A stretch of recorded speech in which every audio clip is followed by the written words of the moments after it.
नमस्कार मित्रों, कैसे हो सभी लोग। आप सभी लोगों का दर्पण क्लासेज करौली में हार्दिक स्वागत है मित्रों। आज हम लोग जनरल साइंस में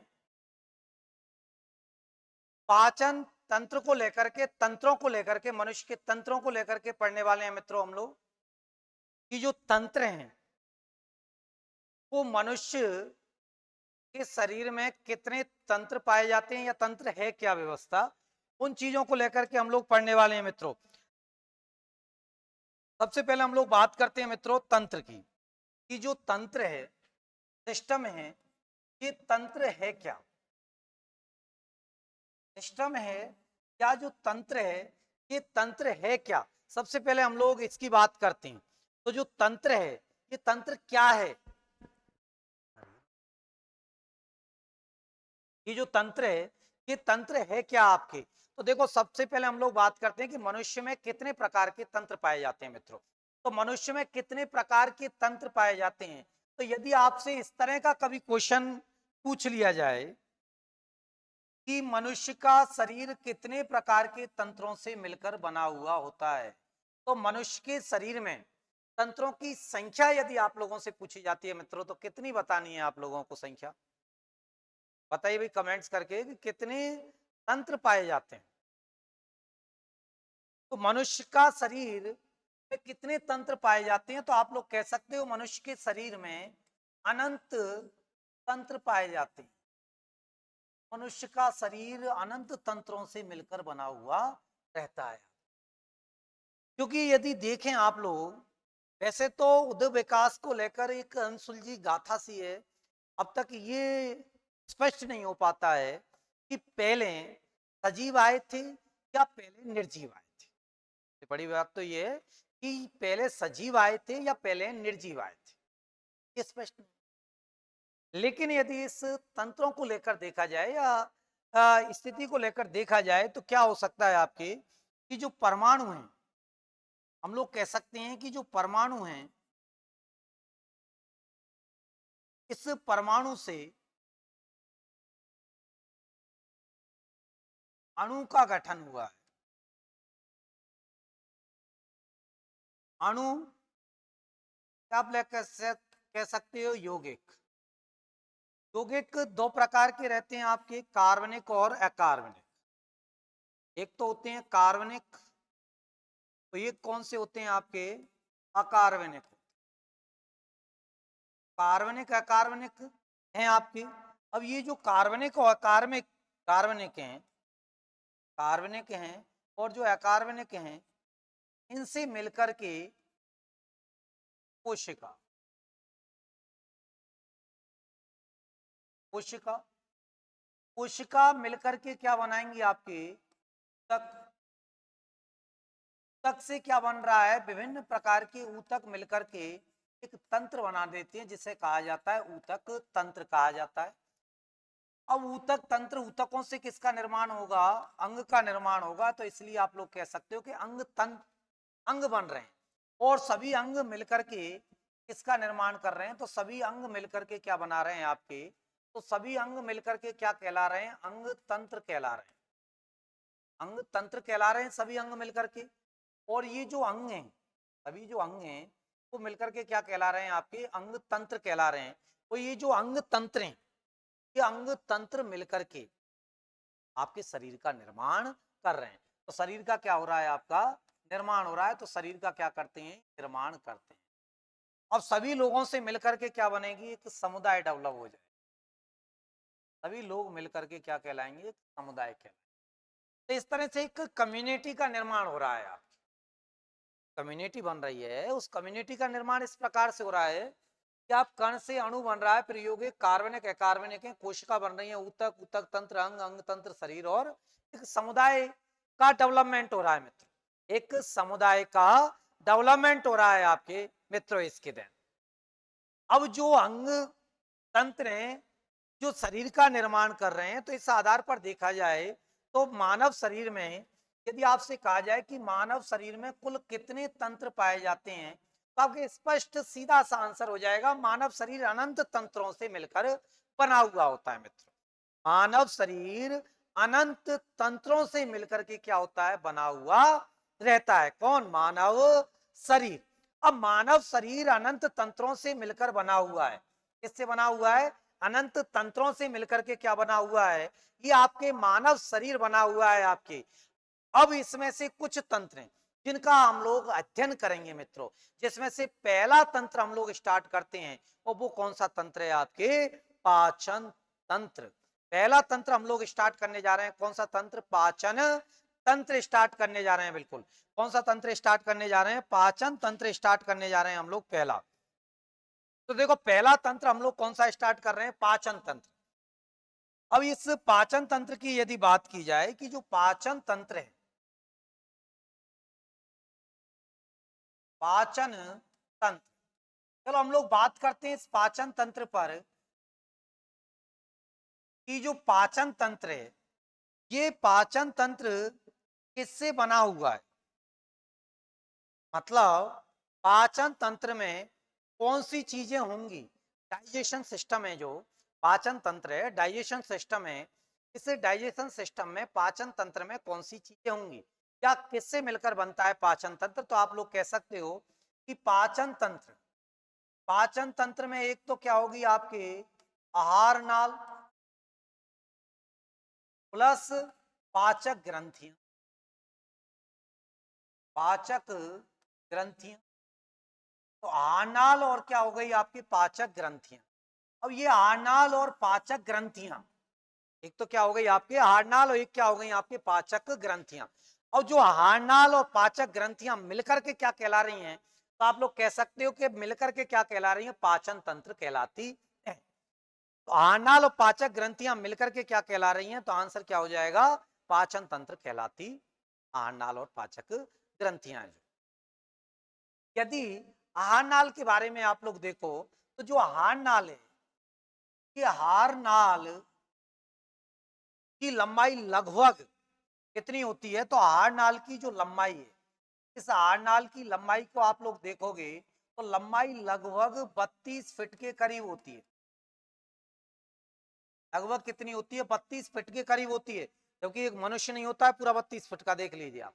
मतलब इतना सिस्टमैटिक तरीके से मानव शरीर को रचा है कि इसमें इतने इतने बड़े अंग हैं। तो मानव शरीर की पूरी की लंबाई नहीं है 32 फीट, क्योंकि 32 फीट की क्या व्यवस्थित है? आहार नाल व्यवस्थित। मानव शरीर में 32 फीट क्या है? आहार नाल व्यवस्थित है।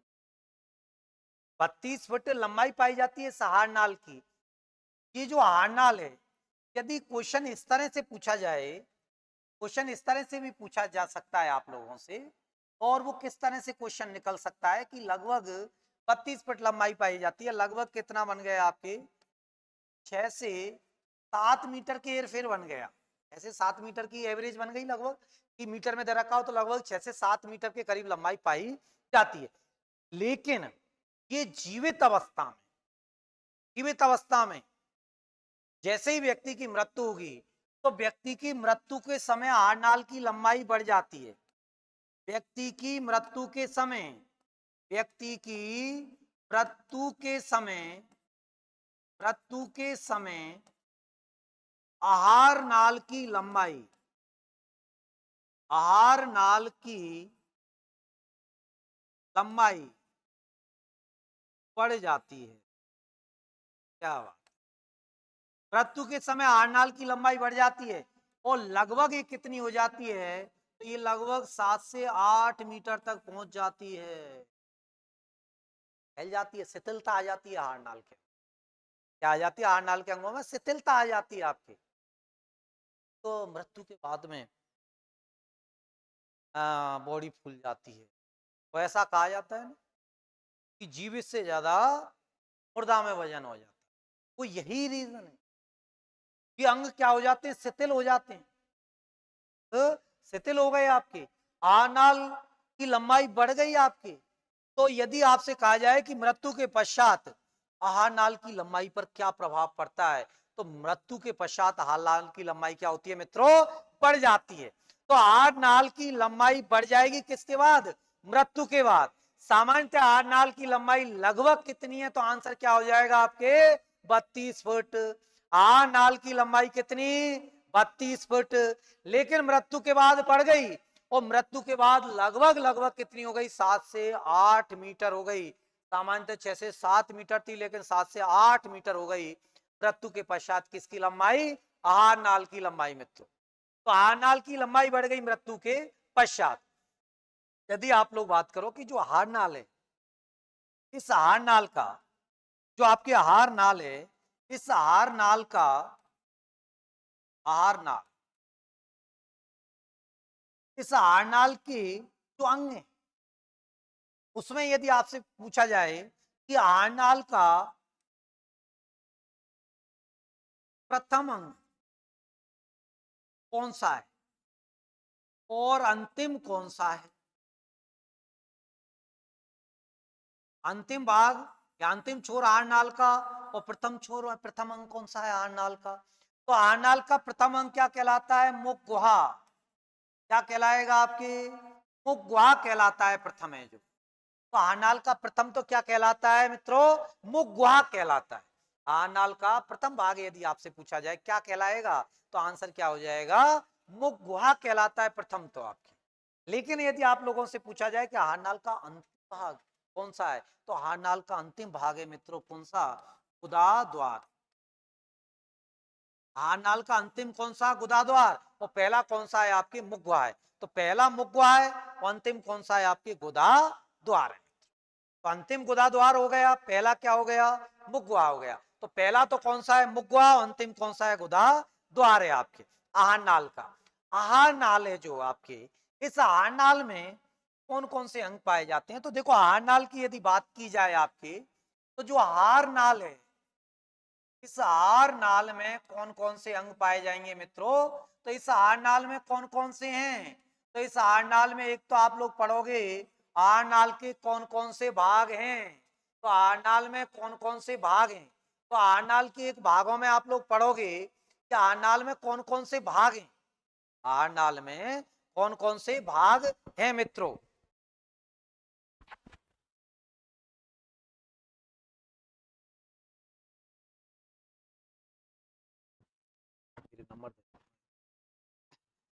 आहार नाल के कौन कौन से भाग हैं? तो देखो मित्रों, हम लोग पहले भाग पर बात करते हैं। तो आहार नाल का पहला भाग कौन सा है? तो मुख गुहा। मुख गुहा है आहार नाल का पहला भाग। फिर बात आती है आहार नाल का मुख गुहा के बाद कौन सा होगा? तो एक तो हो गया आपकी मुख गुहा हो गया मित्रों। मुख गुहा के बाद आप लोग बात करोगे तो कौन सा होगा? तो मुख गुहा के बाद बात आप लोग करोगे तो मुख गुहा। अब मुख गुहा से, ये तो मुख हो गया। अब मुख गुहा, मुख गुहा के बाद कहां जाओगे? ग्रसनी में। ग्रसनी होगी तो मुख गुहा से कहां जाएगा भोजन? ग्रसनी में। फिर कहां जाएगा? आपकी ग्रास नली में। इनकी सबकी हम लोग डिटेल पढ़ने वाले हैं मित्रों। बहुत जल्दी हम लोग डिटेल पढ़ने वाले हैं। आप लोगों को मजा आ जाएगा पढ़ने के बाद में। ये मैं गारंटी के साथ कर रहा हूं। आप किसी भी जनरल साइंस के एग्जाम में बैठ लेना, क्वेश्चन इधर से इधर नहीं हिलेगा। बिल्कुल आप जैसा पढ़कर जाओगे वैसा की वैसा मिलेगा मित्रों। बस यही तो आना चाहिए आप पे। ज्ञान का कभी अंत नहीं है, भंडार है ज्ञान। कभी दुनिया में ज्ञान का अंत नहीं है। यदि कोई व्यक्ति ये कहता है कि मैं जो ज्ञान दे रहा हूं वो अंतिम है, तो वो मूर्ख है। वो फिर वो भी, तो ज्ञान का कभी भी अंत नहीं होता। इसलिए हमें ज्ञानी नहीं बनना है, अच्छा एग्जाम क्रैकर बनना है। हमें एग्जाम को फाइट करना है, मेन उद्देश्य है। इसलिए मित्रों भटकना नहीं है। ऐसा नहीं कि आप लग रहे हो एक ही सब्जेक्ट में ज्ञानी बनने पर, वो पता चला कि 10 साल में भी नौकरी नहीं लगी, जैसे आए वैसे के वैसे चले गए। तो ऐसा नहीं करना है, ऐसा नहीं करना है। हमें कम समय में ही क्या प्राप्त करनी है? उपलब्धि प्राप्त करनी है मित्रों। तो हमें कम समय में ही उपलब्धि प्राप्त करनी है। तो मुग्वा, ग्रसनी और क्या हो गया आपके? ग्रास नली। इसके बाद में और देखिए आप लोग, ग्रास नली के बाद में कहा जाएगा? तो ग्रास नली के बाद में कहा जाना है आपके? आमाशय में। ग्रास नली के बाद में कहा जाना है? आमाशय। तो ग्रास नली के बाद कहां जाना है आपके? आमाशय में जाना है ग्रास नली के बाद। उसके बाद आगे देखें, ग्रास नली पे पहुंच गए। फिर उसके बाद में कहां जाएगा? आमाशय। फिर आमाशय के बाद में छोटी आंत। कौन सा आपके? छोटी आंत। अब छोटी आंत के फिर अलग अलग भाग होंगे, फिर कहा जाएगा बड़ी आंत। बड़ी आंत। तो इस तरह से विभिन्न भाग हैं किसके, आहार नाल के। तो ये सब आहार नाल के भाग हैं। फिर मुगवा है, ग्रसनी है, ग्रास नली है, आमाशय है, छोटी आंत है और बड़ी आंत है। छोटी आंत, बड़ी आंत है, आमाशय, ग्रास नली, ग्रसनी, मुगवा, ये सब हम लोग पढ़ेंगे किसमें, आहार नाल। सभी भागों को हम मित्रों कहाँ पढ़ने वाले हैं, तो इन सभी भागों को हम लोग आहार नाल में पढ़ने वाले हैं। हम लोग इसमें पढ़ने वाले हैं, आहार नाल में पढ़ने वाले हैं मित्रों हम लोग। अब सबसे पहला हम लोग यहां से भाग स्टार्ट करने वाले हैं, कौन सा, मुख गुहा। तो पहला भाग यहां स्टार्ट करने वाले हैं मुख गुहा। लेकिन आप लोग पाचन तंत्र पढ़ने जा रहे हो। आप लोग कौन सा पढ़ने जा रहे हो, पाचन तंत्र पढ़ने जा रहे हो। आप लोगों ने भोज्य पदार्थ पढ़े हैं, और जिन लोगों ने वो भोज्य पदार्थों से संबंधित वीडियो नहीं देखे हैं वो जरूर देखें उनको। खतरनाक क्लास है कंपटीशन लेवल पर, ये मानकर चलो। आप खुद महसूस करोगे कि मजा आ गया। बहुत शानदार मैटर मिलेगा आप लोगों को, शानदार कंटेंट मिलेगा, एग्जाम के दृष्टिकोण से ही कंटेंट मिलेगा मित्रों, फालतू नहीं मिलेगा आप लोगों के लिए, बिल्कुल सटीक एग्जाम दृष्टिकोण से एकदम सटीक मैटर मिलेगा मित्रों, पूर्णतः। तो इसलिए आपको कहीं दुविधा आने वाली नहीं है, बिल्कुल एग्जाम पॉइंट ऑफ व्यू से ही चर्चाएं होंगी। तो यदि हम लोग बात करें मित्रों किसकी, यदि हम लोग बात करें एक पॉइंट पर कि हम लोग ये देखें कि जो भोज्य पदार्थ हैं, मैंने आपको बताया था, यदि आपसे कहा जाए कि कौन से भोज्य पदार्थ का पाचन होगा किसका नहीं होगा, तो भोज्य पदार्थों में तो आप लोगों ने कौन कौन से पढ़े थे, तो भोज्य पदार्थ जो आपने पढ़े थे, भोज्य जो पदार्थ आप लोगों ने पढ़े थे, उन भोज्य पदार्थों में तो आप लोगों ने क्या क्या पढ़ा था, तो भोज्य पदार्थों में तो आप लोगों ने कार्बोहाइड्रेट पढ़ा था, कार्बोहाइड्रेट पढ़ा था, वसा आप लोगों ने पढ़ा था उन भोज्य पदार्थों में, बिल्कुल कार्बोहाइड्रेट पढ़ा था आप लोगों ने, वसा पढ़ा था उन भोज्य पदार्थों में। इसके अलावा आप लोगों ने भोज्य पदार्थों में प्रोटीन पढ़ी थी, जल पढ़ा था, खनिज लवण, विटामिन, ये सब आप लोगों ने किस में पढ़े थे, भोज्य पदार्थों में पढ़े थे मित्र, ये सब पढ़े थे आप लोगों ने।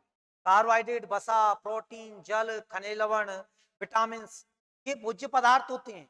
लेकिन अब ये बात ये आती है कि ये जो भोज्य पदार्थ हैं, ये जो भोज्य पदार्थ हैं, इन भोज्य पदार्थों में, इन जो भोज्य पदार्थ हैं, इसमें पाचन किस किस का होगा और किसका नहीं होगा, किस किस का होगा और किसका पाचन नहीं होगा। सबसे बड़ी दुविधा ये है किसका पाचन होगा और किसका नहीं होगा मित्र।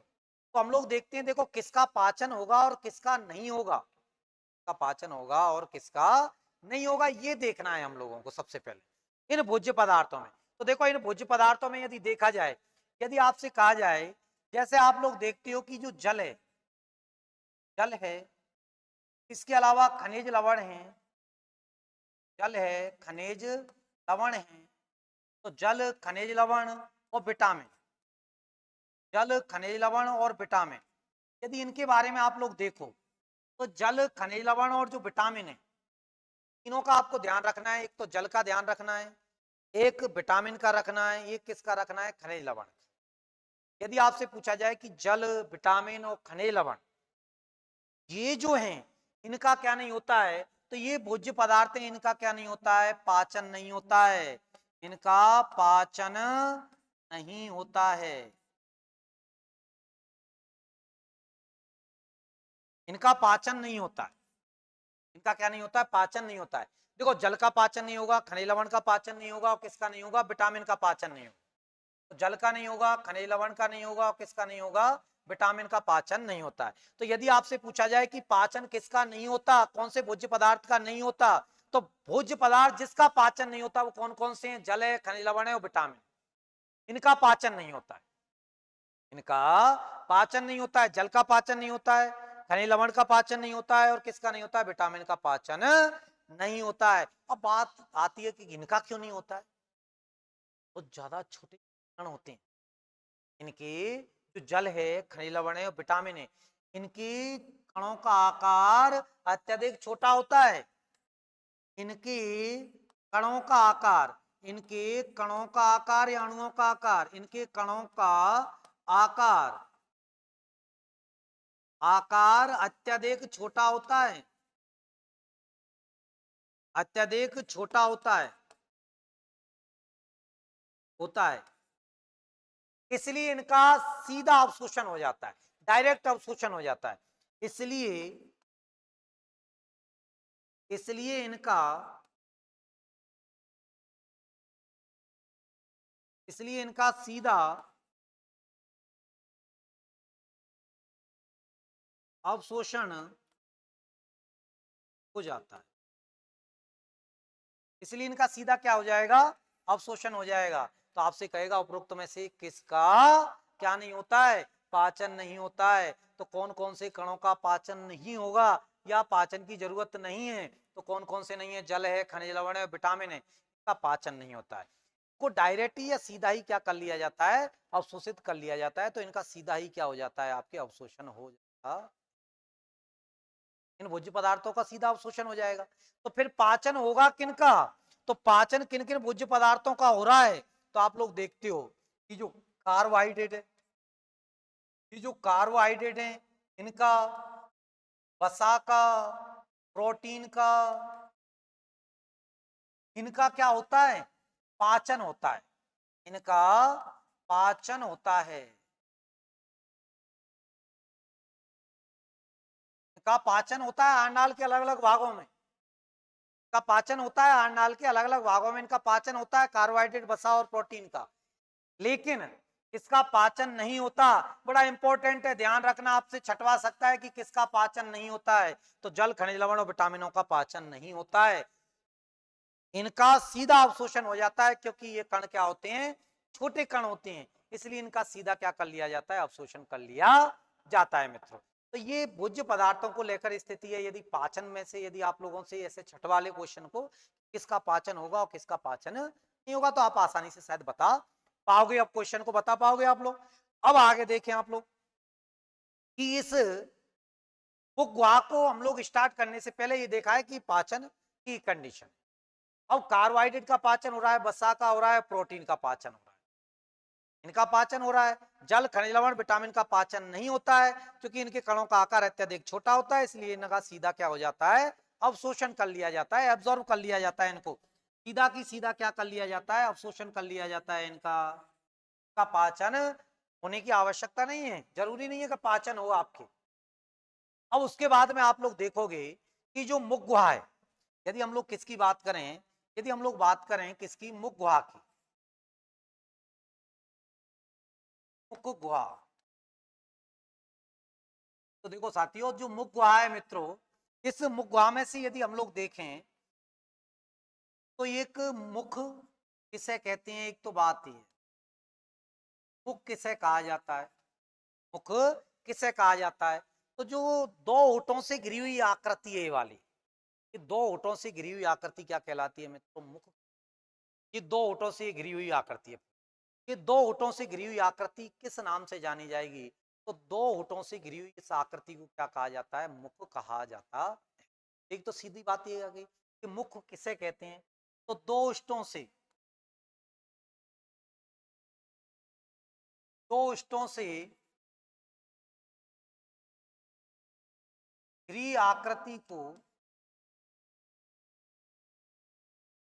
दो ओष्ठों से घिरी आकृति को मुख कहा जाता है। दो ओष्ठों से घिरी आकृति को क्या कहा जाता है, तो दो ओठों से जो घिरी हुई आकृति है उसको क्या कहा जाता है, तो मुख कहा जाता है। यदि आपसे कहा जाए कि मुख किसे कहा जाता है, तो दो ओठों से घिरी हुई या दो ओष्ठों से घिरी आकृति को मुख कहा जाता। क्लियरिटी हुई। तो मुख किसे कहेंगे, तो दो होठों से घिरी हुई आकृति को क्या कह देंगे हम लोग, मुख कहते हैं। तो बात है कि मुख किसे कहते हैं, तो दो होठों से घिरी आकृति को क्या कह देंगे आप लोग, मुख कह देंगे। अब बात आती है कि मुख गुहा किसे कहते हैं, बातें आती है कि मुख गुहा किसे कहते हैं। तो मुख गुहा किसे कहोगे आप लोग, तो मुख गुहा किसे कहते हैं, तो जो मुख है ये दो ओठों से घिरी हुई आकृति है, इसके पीछे जो खाली स्थान है क्यों क्या कह देते हैं, गुहा। क्योंकि गुहा किसे कहते हैं, खाली स्थान को। तो मुख के पीछे जो गुहा है मतलब मुख गुहा के पीछे जो खाली स्थान है उसको क्या कह दोगे आप, मुख गुहा के नाम से जानोगे। अब ये जो मुख गुहा है, इस मुख गुहा में कौन कौन से अंग पाए जाते हैं। बात ये आती है कि मुख गुहा में हम कौन कौन सी चीजों को पढ़ने वाले हैं साथियों। जो मुख गुहा है, मुख गुहा में कौन कौन सी चीजों को हम लोग पढ़ने वाले हैं मित्रों, कौन कौन सी चीजों को हम लोग पढ़ने वाले हैं मित्रों इस मुख गुहा में। तो मुख गुहा में एक तो आप लोग पढ़ने वाले हो क्या, जीव के बारे में। मित्रों इसमें एक तो जीव के बारे में हम लोग पढ़ने वाले हैं, किसके बारे में पढ़ने वाले हैं हम लोग, तो एक तो किसके बारे में पढ़ने वाले हैं, जीव के बारे में पढ़ने वाले हैं आपके। एक तो जीव के बारे में पढ़ने वाले हैं, मुख गुहा में जो जीव है, इस जीव की क्या भूमिका है। इसके अलावा हम लोग इसमें किसके बारे में पढ़ने वाले हैं मुख गुहा में, तो इसके अलावा हम लोग पढ़ने वाले हैं लार ग्रंथियों के बारे में। लार ग्रंथियों के बारे में हम लोग पढ़ने वाले हैं। तो एक तो जीव के बारे में पढ़ने वाले हैं, एक लार ग्रंथियों के बारे में पढ़ने वाले हैं, और एक किसके बारे में पढ़ने वाले हैं, दांत, दांतों के। तो मुख गुहा की जो संरचना है, जीव है, लार ग्रंथि है और दांत है। जीव, लार ग्रंथि और दांत, इनके बारे में आप लोग पढ़ने वाले हो। जीव, लार ग्रंथि और दांतों के बारे में आप लोग पढ़ने वाले हैं कि जो जीव है, दांत हैं और लार ग्रंथि है, इनकी क्या भूमिका है। जीव, लार ग्रंथि और दांत की क्या भूमिका है, इस चीज के बारे में हम लोग डिटेल से पढ़ने वाले हैं मित्रों। जिसमें सबसे पहले हम लोग जो स्टार्ट करेंगे वो कहां से स्टार्ट करेंगे, जीव से स्टार्ट करेंगे। जीव से स्टार्ट करेंगे क्योंकि आप लोग जैसे ही मुख गुहा में भोजन को डालोगे तो क्वेश्चन ऐसे भी पूछा जा सकता है कि भोजन का पाचन कहां से प्रारंभ होता है। क्वेश्चन पूछा जा सकता है, आप लोगों से पूछा जा सकता है कि भोजन का पाचन, भोजन का पाचन, भोजन का पाचन कहां से प्रारंभ, भोजन का पाचन कहां से प्रारंभ होता है। इस तरह की चीजें पूछी जा सकती हैं कि भोजन का पाचन कहां से प्रारंभ होता है। तो भोजन का पाचन कहां से प्रारंभ होता है, तो मित्रों इसका जो आंसर होगा आपके कि भोजन का पाचन कहां से प्रारंभ होता है, भोजन का पाचन कहां से प्रारंभ होता है, तो आंसर क्या हो जाएगा, मुख गुहा से प्रारंभ होता है। आप लोगों से कहा जाए कि भोजन का पाचन कहां से प्रारंभ हो रहा है, तो आंसर क्या हो जाएगा सीधा कि भोजन का पाचन कहां से प्रारंभ होता है, तो मुख गुहा से पाचन प्रारंभ होता है।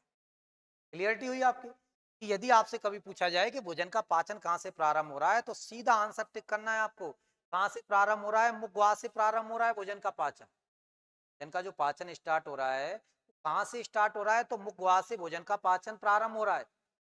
या पहली बार आहारनाल के किस भाग में भोजन का पाचन होता है, तो आंसर सीधा टिक करना है, कहां पर होता है आपके, मुख गुहा में। कहां पर होता है मित्रों, मुख गुहा में होता है।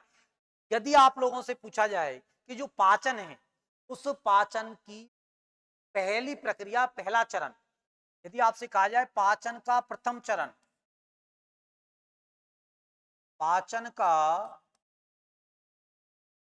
प्रथम चरण, तो पाचन का प्रथम चरण क्या कहलाता है, भाई पाचन का पहला चरण चलता कहां है, मुख गुहा में। तो पाचन प्रारंभ कहां से हो रहा है, मुख गुहा से। लेकिन यदि आपसे पूछा जाए कि पाचन का पहला चरण क्या कहलाता है, पाचन का पहला चरण किस नाम से जाना जाता है मित्रों, तो पाचन के पहले चरण को किस नाम से जानोगे आप लोग, पाचन का पहला चरण कहलाता है आपकी क्या, चबाना। चबाना, पाचन के पहले चरण को क्या कहा जाता है, चबाना। तो भोजन का पाचन कहां से, मुख गुहा से प्रारंभ हुआ है, पाचन का पहला चरण क्या कहला रहा है आपके, चबाना। पाचन के पहले चरण को ही हम लोग किस नाम से जानते हैं, चबाने से। तो मुख गुहा में चबाने का कार्य होता है, गुहा में चबाने का कार्य होता है। आप लोग जब एंजाइम इसकी लार ग्रंथि के साथ पढ़ोगे तो वहां पढ़ने वाले हो कि सर्वप्रथम, सर्वप्रथम मुख गुहा में, मुख गुहा में किसका पाचन होगा, इसका पाचन प्रारंभ होगा। किसका पाचन प्रारंभ होने वाला है सर्वप्रथम मुख गुहा में, तो आपको ध्यान रखना है मुखवा में किसका पाचन प्रारंभ होने वाला है, तो स्टार्च का। सबसे पहले पाचन किसका प्रारंभ होता है, मुखवा से, तो आंसर हो जाएगा स्टार्च का। स्टार्च का प्रारंभ होता है। स्टार्च क्या है, एक कार्बोहाइड्रेट है। स्टार्च क्या होता है, एक कार्बोहाइड्रेट है, जिसको माड़ भी कहते हैं आप लोग।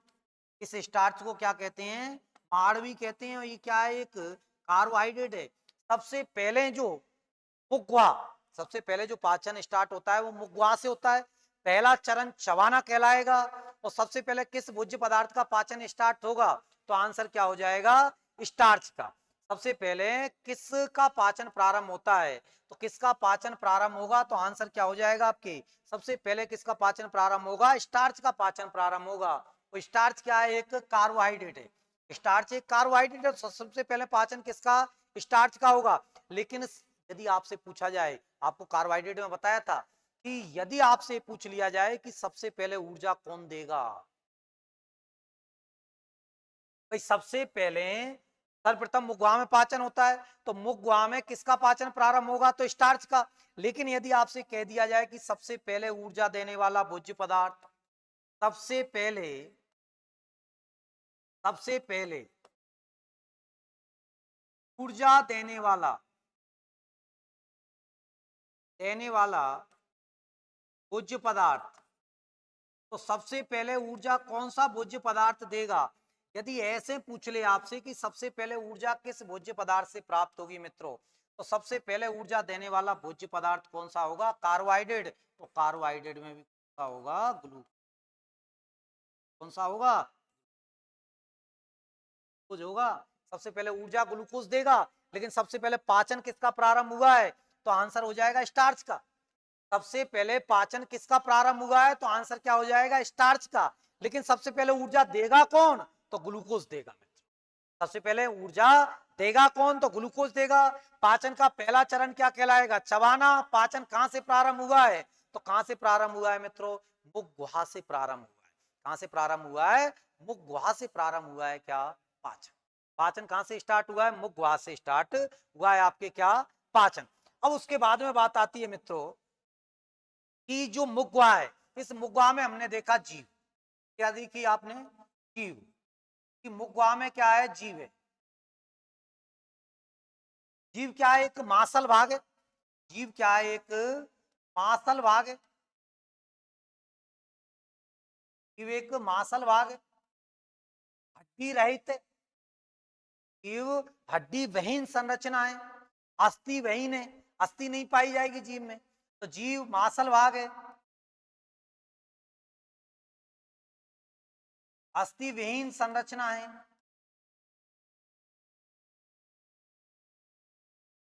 में अस्थि नहीं पाई जाती है, तो अस्थि विहीन संरचना है, एक मांसल भाग है जो जीव है। जो जीव का मुख्य कार्य क्या है, तो इसका मुख्य कार्य क्या है आपकी, तो इसका कार्य आपकी, एक तो क्या, स्वाद, स्वाद का ज्ञान कराना कि भोजन का टेस्ट क्या है। दूसरा, जो लुगदी बन गई है मुखवा में भोजन की चबाने के बाद, तो लार के साथ उसको मिलाना। भोजन की लुगदी को,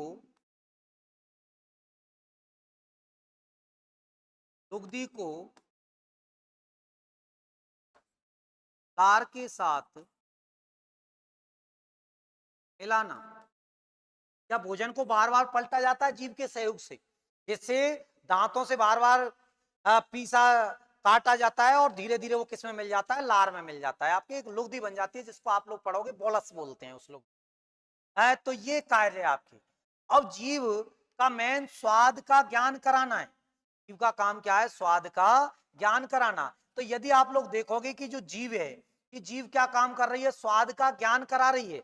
तो जीव पर क्या पाई जाती हैं, तो जीव पर इस तरह की संरचनाएं पाई जाएंगी, जगह जगह तरह की संरचनाएं पाई जाती हैं इस जीव पर। ये जो संरचनाएं पाई जाती हैं इस जीव पर क्या पाई जाती हैं, इस तरह की संरचनाएं पाई जाती हैं। अब जीव पर ये जो संरचनाएं पाई जा रही हैं, ये मामला क्या है, देख पर जो संरचनाएं पाई जा रही हैं, इसका मामला क्या है। तो यदि इसको देखा जाए, तो जीव पर ये छोटी छोटी जो संरचनाएं पाई जा रही हैं, को कहा जाता है, इन संरचनाओं को क्या कहा जाता है? तो ये जीव पर जो संरचनाएं पाई जा रही हैं मित्रों, इनको क्या कहा जाएगा? जैसे ये संरचना मान लो पाई जा रही है, तो इनको क्या कहा जाएगा? तो इनको कहा जाता है, जीव पर पाई जाने वाली संरचना को स्वाद कणिकाएं। क्या कहा जाता है? स्वाद कणिकाएं कहा जाता है। इनके कारण जीव खुदरी सी होती है, स्वाद कणिकाएं कहा जाता है। तो ये स्वाद कणिकाएं क्या करती हैं? तो ये स्वाद कणिकाएं क्या करेंगी? स्वाद का ज्ञान, स्वाद का ज्ञान कराती हैं। स्वाद कणिकाएं क्या काम करती हैं? स्वाद का ज्ञान कराने का कार्य करती हैं। कौन? स्वाद कणिकाएं। जो अब देखो, एक तो जीव का अग्रभाग है, एक तो कौन सा है आपके? अग्रभाग है। तो ये भाग तो कौन सा हो गया? मानकर चलो जीव का अग्रभाग। एक तो जीव का कौन सा हो गया? अग्रभाग हो गया। ठीक। एक जीव का इधर है, ये क्या कहलाएगा? पश्चभाग। ये जीव का क्या कहलाएगा? पश्चभाग कहलाएगा। इसके अलावा इधर ये जीव का क्या कहलाएगा? मध्य भाग। ये जीव का मध्य भाग कहला रहा है। जीव का मध्य भाग हो गया, उधर पश्च भाग हो गया, और ये जीव के क्या हो गए? आपके किनारे, या पार्श्व भाग कह देते हो। क्या कह देते हो? पार्श्व भाग कह देते हो। तो इस तरह से जीव के अन्य भाग हो गए। अब यदि स्वाद के आधार पर देखा जाए तो कौन कौन से भाग किसका ज्ञान कराते हैं? तो जो अग्रभाग है, ये अग्रभाग कैसे स्वाद का ज्ञान करा रहा है? तो जो आगे वाला भाग है वो किसका करा रहा है? मीठा। तो मीठे स्वाद का ज्ञान करा रहा है, मीठा। इसके अलावा पश्च भाग है, ये किसका करा रहा है? तो ये कड़वे का करा रहा है। कड़वे का ज्ञान करा रहा है कौन सा? पश्च भाग। ये जो मध्य भाग है, ये किसका करा रहा है? नमकीन। नमकीन स्वाद का ज्ञान कौन सा करा रहा है? मध्य भाग करा रहा है। और जो पार्श्व भाग है, पार्श्व भाग किसका करा रहा है? खट्टे का करा रहा है। तो पार्श्व किसका कराता है? खट्टे का। मध्य नमकीन का। अग्र मीठे का। और पश्च कड़वे का ज्ञान कराता है। इस पर स्वाद कणिकाएं पाई जाती हैं जो स्वाद का ज्ञान कराती हैं। अब स्वाद का जो ज्ञान कराती हैं, जिसमें आप देखोगे अग्रभाग से मीठे का हो रहा है। क्या आपने भोजन किया, स्टार्टिंग में मीठा सा लगता है, कभी आपने वो छोटी ककड़ी खाई हो तो खेतों में आती है, खाओगे मीठी सी लगेगी, लेकिन जब आप चबा लोगे यहां पहुंचेगा जब मालूम चलेगा अरे कड़वी है, उगल देते हो। तो वो वाला मामला है। आगे मीठे का, फिर धीरे धीरे आप चबाओगे, यहां तक पहुंचेगा जब पता चलेगा ये तो कड़वा है। साइड में जाएगा जब पता चलेगा खट्टा है। मध्य पे जाएगा जब पता चलेगा कैसा है? नमकीन है। तो जीव के अलग अलग भाग अलग अलग स्वाद का क्या करा रहे हैं मित्रों? आप लोगों के लिए ज्ञान कराते हैं। तो अग्रभाग से मीठे का, पार्श्व से खट्टे का, पश्च भाग से कड़वे का, मध्य भाग से किसका हो गया? नमकीन स्वाद का ज्ञान होता है। तो इस तरह के क्वेश्चन आप लोगों से जीव को लेकर के मित्रों पूछे जा सकते हैं, जो आहार नाल में ही पाई जाती है। अब आहार नाल में पाए जाने वाले दांत हैं, लार ग्रंथि हैं, इन पर भी हम लोग चर्चा करेंगे अगली क्लास में। जब तक के लिए आप लोगों के लिए इंतजार करना पड़ेगा। कल पुनः चर्चा करते हैं हम लोग इन्हीं बिंदुओं पर, इनको आगे बढ़ाते हैं। जब तक के लिए आप सभी लोगों के लिए धन्यवाद। जय हिंद, जय भारत।